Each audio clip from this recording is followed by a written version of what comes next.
Shalom, shalom, pessoal do meu canal, professora Carla Damasceno. E eu estou aqui em Cesareia Marítima, bem em Israel, no coração aqui da parte central de Israel. Estou aqui diante do Teatro Romano que foi construído pelo rei Herodes. E hoje no nosso programa nós vamos falar desse lugar especial, espetacular e maravilhoso. Não perde não, fica conosco.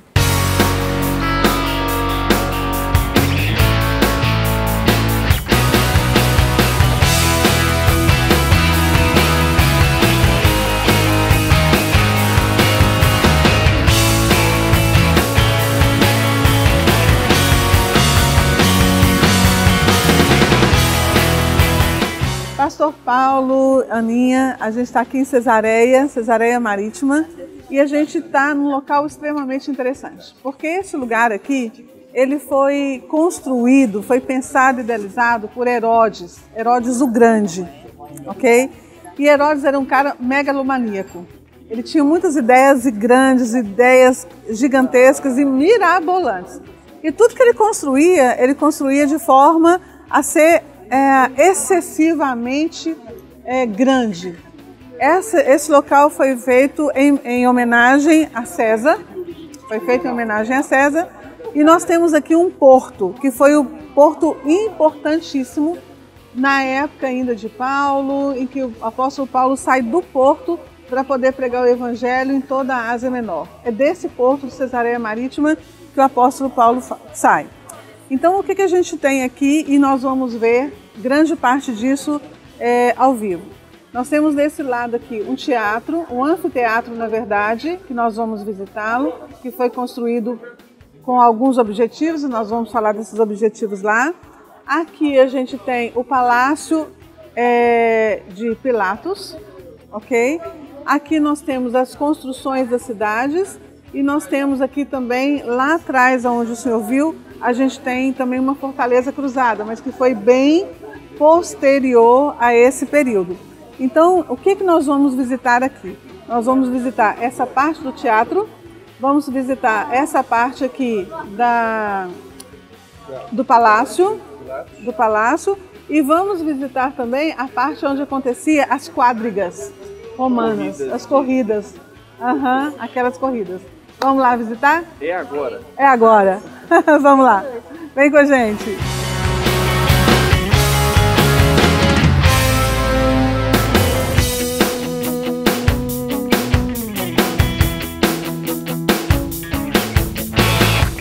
Então, tia Aninha, pastor Paulo, estamos nós aqui dentro do Teatro Romano. Exatamente no Teatro Romano. Esse teatro, ele é exato, na verdade não é um teatro, deixa eu me corrigir. Ele é um anfiteatro, porque o teatro é quando ele é totalmente fechado, como um estádio de futebol, totalmente fechado. Nesse caso, ele é meia lua, né? E essa parte de lá, ela é totalmente aberta. A parte que dá para é um anfiteatro. É um anfiteatro, não um teatro, que foi construído pelo rei Herodes. Ah, entendi. Você pode falar um pouco mais sobre Herodes o Grande? Posso. Herodes foi um megalomaníaco, na verdade. Tudo que ele constrói de forma exagerada. Mas uma coisa muito importante que a gente tem que lembrar sobre o rei Herodes é que Jesus nasce e pouco tempo depois esse Herodes morre, na verdade, né? Pouco tempo depois esse Herodes morre. Mas é interessante a gente lembrar, quando a gente estiver lá em Jerusalém, nós vamos falar sobre isso, que é uma história muito interessante. O rei Herodes, ele não era um rei legítimo do povo judeu. Herodes não era um rei legítimo do povo judeu. A gente tem que vir na história, aqui está ventando, está fazendo um pouquinho de frio, mas eu vou colocar isso aqui, para eu poder falar, eu falo com as mãos, né? O rei Herodes, a gente tem que pensar que a história dele remonta da época de Esaú e Jacó. Na época de Esaú e Jacó, o que acontece? Nasce dois gêmeos, não é? Esaú e Jacó, e nós sabemos que a bênção, a promessa que Deus deu para a mãe deles, seria para Esaú. Jacó. Que era o filho mais velho, Esaú. Sim, o filho mais velho é Esaú. O filho mais novo, Jacó. Mas a bênção de Deus já tinha sido falada com a mãe dele, que a bênção da promessa seria para Jacó. O menor serviria o maior. O menor serviria o maior, não é? Quando esses dois meninos nascem, então, eles crescem, não é? E crescem duas crianças, apesar de gêmeas, completamente diferentes uma da outra. Completamente diferentes, inclusive no próprio físico, né? Eles eram diferentes. Só que Jacó, ele perseguia a bênção que era do irmão, que era a bênção da primogenitura. E o irmão que detinha essa bênção da primogenitura não tinha interesse, né, nessa bênção da primogenitura ali. Não tinha interesse nenhum, não tinha interesse de nada, na verdade. Aí acontece uma historinha muito interessante, né, em que Jacó, interessado na bênção, chega para o irmão dele e faz uma negociação. Faz uma negociação. Por causa de um prato de lentilha. O irmão chega da caça, Esaú chega da caça, certamente com fome, e Jacó, já conhecendo muito bem o irmão dele e interessado na primogenitura, faz um negócio. Olha, eu vou te dar um cozido que eu fiz do prato de lentilha, em troca você me dá Sua primogenitura. a sua primogenitura. Olha, bolas, ninguém nunca pensou, será que ninguém nunca pensou que Esaú vende todo o futuro dele, todo o futuro da família dele por causa de um prato de lentilha? Eu acho que ele não acreditou, né? Verdade. Poderia ser sério. Aqui tem uma coisa muito interessante para a gente saber, muito interessante. A palavra lentilha na Bíblia, ela não é para nós a lentilha, é uma outra palavra original, que é um grão que era, na verdade, afrodisíaco. O Esaú, ele era um pervertido sexual, a verdade é essa. Tanto é que na história mais à frente a gente vê que as mulheres de Esaú eram de outras etnias, outros países, vamos dizer assim. E a Bíblia diz estrangeiras. E a Bíblia diz que elas eram a perturbação de Rebeca. Uhum. Ela era a perturbação da mãe dele. Então, isso a gente vê a perversão sexual do Esaú. Então, ele não vende essa primogenitura dele por causa apenas da fome que bateu na barriga. Ele vende a primogenitura, na verdade, por causa da perversão sexual que ele tem. Entende? Muito bem. Depois a gente vai continuar essa história. Nós vamos continuar essa história de Esaú e Jacó mais para frente. O que é importante saber é que Esaú abre mão, então, de todos os direitos. Esaú, mais tarde, ele vai povoar, vamos dizer assim, ele vai criar, né, a sua genealogia, ele vai gerar a sua nação num local chamado Edomeia. Ok? Que é muito importante saber. A Edomeia, quando nós estivermos descendo ali a região do Vale do Jordão, eu vou mostrar para vocês exatamente onde fica a Edomeia, tá? Ele vai para Edomeia e lá ele gera uma nação, lá ele se torna uma nação. E adivinha quem é que vem da Edomeia? Herodes. Sério? Herodes. Herodes era Edomeu. Ou seja, agora olha que coisa interessante que acontece com os caminhos bíblicos, né? E com os laços, né? E os rastros que vai acontecer na história bíblica. Esse Herodes, ele, se Esaú tivesse de fato assumido a sua herança, provavelmente Herodes teria então um direito legal de ser rei sobre Israel. Mas Esaú fecha, rompe, e Herodes, de uma forma arbitrária agora, mesmo sabendo qual é a herança genética que ele tem, ainda assim ele reclama um trono que por direito não é dele. Aí por isso que o Império Romano, após eu acho que muita barganha, concede ele a questão de ser rei aqui na Judéia. Na Judéia. Por quê? Ele era um homem edumeu, mas foi criado conforme a base romana, a ideologia romana. Entende? Ele foi criado. Pegava os dois lados. Entende? Era um pouco de Esaú, caça, toda essa vontade por guerra, toda essa vontade um pouco mais violenta, perversão. Uhum. E a gente vê um pouquinho disso dentro da genética, talvez, de de Herodes. Exatamente. Possível. É possível, tanto é que ele tinha uma mulher, esposa dele, chamada Mariana. Ela era filha do sumo sacerdote do templo. Então isso também faz uma ligação de interesses políticos e religiosos. A gente não podemos nos esquecer disso. Os interesses políticos e religiosos que aconteciam aqui no tempo de Jesus, né? E ele amava Mariana, mas ele também amava o irmão de Mariana. Poxa, então na verdade era uma coisa bem... Olha a herança, olha a herança genética sendo passada, da perversão sexual que acontece lá atrás com Esaú. Entende isso?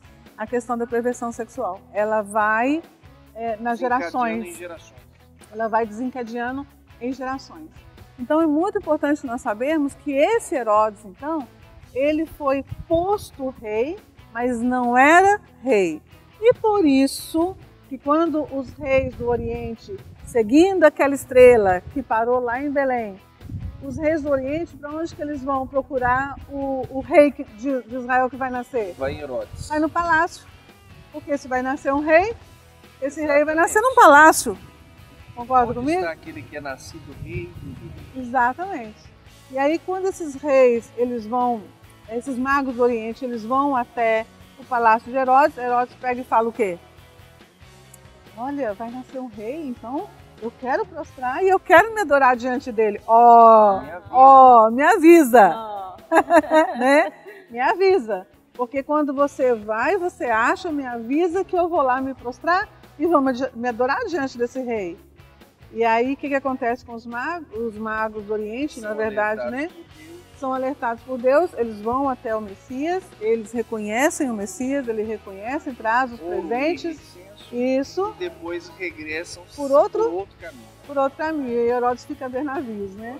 Mas qual é a saída de Herodes? Porque ele começa a ficar preocupado. Matar todas as crianças. Matar todas as crianças, porque ele não sabia onde é que estava de fato essa criança que nasceu rei dos judeus, então ele precisa eliminar toda a ameaça. Né? Vamos eliminar toda a ameaça. Como é que a gente elimina toda a ameaça? Vamos matar todo mundo até 2 anos. Todas as crianças. Porque eu não sei se ele tem 0 meses, né? Se ele tem um mêsinho de idade, ou se ele tem 2 anos. Então a gente mata todo mundo, resolve o meu problema.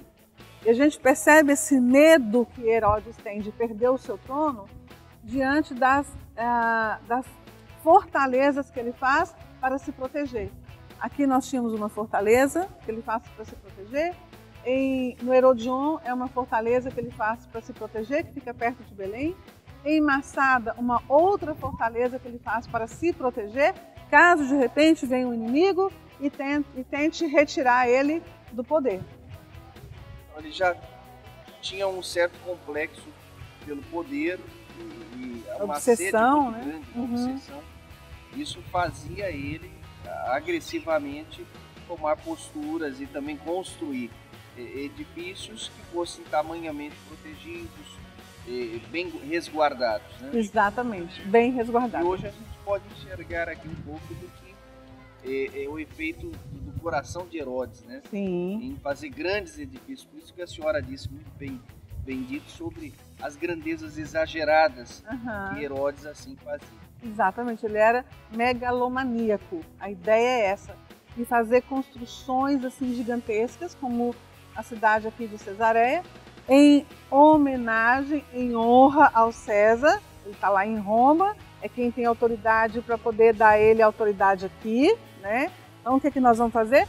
Vamos construir algo assim esplendoroso, maravilhoso, em honra a César. E aí a gente vai fazer, nós vamos usar toda a arquitetura que nós temos, nós vamos usar toda a engenharia que nós temos. E a engenharia da época é algo assim incrível. A engenharia que eles usam aqui para a construção de tudo é algo incrível. E vamos construir tudo. Se vocês olharem para baixo, vocês vão perceber nessa meia-lua que está para o nosso lado esquerdo, antes da parte mais alta da orquestra, adivinha o que acontecia ali? O que acontecia ali era batalhas navais. Eles dentro tinham da estrutura do teatro? Dentro da estrutura do teatro. Até determinado nível, eles enchiam isso aqui de água, traziam barcos aqui para dentro para encenar batalhas navais. Que loucura! Além, né, da parte Então, da nossa direita, uma piscina, na verdade. virava uma piscina, na verdade. E eles tinham uma tecnologia naquela época para encher com muita rapidez, mas também para esvaziar com muita rapidez, para que o show pudesse continuar, o show do teatro pudesse dar continuidade. Provavelmente aqueles sulcos ali, exatamente, deve ter alguma função voltada Sim, a isso. alguma função e alguma relação voltada a isso. Né? Agora, percebe-se o luxo que se tem nesse lugar, até mesmo pelo chão ali, a mármore, Sim. e também a estrutura. Isso aqui é uma estrutura de milhares de anos. Né? Tudo tem um significado aqui. Por exemplo, as portas. Existe algum significado profundo sobre isso? Olha, profundo eu não posso dizer, mas existe um significado engraçado sobre isso. Existe um significado engraçado. Você vê que elas são portas, são várias entradas, né, para dentro do teatro. Imagina uma grande multidão passando por essas portas. Tenta imaginar. Uma grande multidão entrando, porque nós estamos falando do povo de antigamente, não é? E eles vão ficar aqui de repente por talvez até dias, assistindo a apresentação uma atrás da outra, porque era isso que eles faziam, entende? Dias. Não era uma apresentação, eu vou chegar aqui e vou ver e depois eu vou embora para minha casa. Talvez ficava até dias. Então imagina um volume enorme de pessoas entrando para dentro dessas portas. Que imagem que pode te dar isso? Você tem alguma imagem das pessoas entrando para dentro de um lugar, tudo assim rápido? Superlotação. Vai superlotando, né? Exatamente. Essas portas são chamadas de vomitório. Por isso eu disse que era engraçado. Essas portas são chamadas de vomitório. 6 portas aqui, pelo menos que a gente consegue enxergar. Sim, né? sim. Temos mais uma saída aqui, que servia como entrada também. Vomitório, porque quem olhava dava a impressão de que o anfiteatro estava vomitando pessoas. Pela quantidade de pessoas. Mas, depois se a gente observar, em alguma dessas portinhas também, existe um compartimentozinho, meio que secreto. As laterais, né? Umas lateraisinhas. Exatamente. Você viu isso? Vi. Ali funcionava de verdade como vomitório. Porque as festas eram regadas a muita comida, a muita bebida. Aqui era lugar não só de teatro, mas de acontecer as festas da população. Então o povo ficava comendo, bebendo. Chegava uma hora, tinha que botar para fora para colocar de novo para dentro. E fazia. Por isso que até isso que te pensaram? Uau. É uma beleza logística. Se vê que as portas elas estão no meio, não pegando nos corredores. Então, sim. Há um estudo muito grande na logística, sim, na arquitetura. É muito forte mesmo. É uma arquitetura e uma engenharia espetacular. A gente vai ver daqui a pouco, a gente vai mostrar para vocês os capitéis que eram usados, como eram decorados, até os túmulos. A gente vai dar uma caminhada por ali e vocês vão ver como era a decoração nos próprios túmulos. Entende? O povo tinha tempo para fazer as coisas, né? Não existia o WhatsApp, não existia Facebook, não existia... Existia o tempo para projetar. Projetar, produzir. Construções magníficas. Sim, né? sim. Eu acho que muito do que se usa hoje, na verdade, é extraído desse tempo. Sim, né? Sim, absolutamente. A gente vê, por exemplo, no Egito, muitas das ferramentas utilizadas no dia de hoje, até na engenharia, são extraídas de lá e são aperfeiçoadas. Quando nós nos deparamos com um ambiente desse aqui, a gente fica pensando, isso aqui foi construído alguns anos atrás. Exatamente. Mas não, essa construção tem aproximadamente quantos anos? Mais de 2000 anos. Mais de 2000 anos, é inacreditável. É inacreditável. Sólida, firme. Eu acho que até o ambiente aqui não é um ambiente totalmente seguro. Deve ter terremotos, pequenos balanços na terra, mas se percebe que está intacto. Está intacto. Muito bem preservado. E sem falar na vista privilegiada. Ah, sim. Era essa vista que o povo que assistia aqui no teatro, no anfiteatro, os espetáculos viam? É exatamente essa vista. Uau. Nós estamos vendo a vista original, que o povo daquela época, do tempo de Jesus, via também. Uau. O que eu percebo é que Herodes, ele não somente teve o título de Herodes, mas como foi acrescido o Grande, por toda essa engenharia, essa arquitetura, que mente brilhante que ele tinha. Sim, nesse quesito ele tinha uma mente extremamente à frente do seu tempo. Fazia jus ao título que ele tinha. Fazia jus ao título que ele tinha. Herodes. Vamos ver mais coisas? Vamos lá. Vamos. Então vamos lá.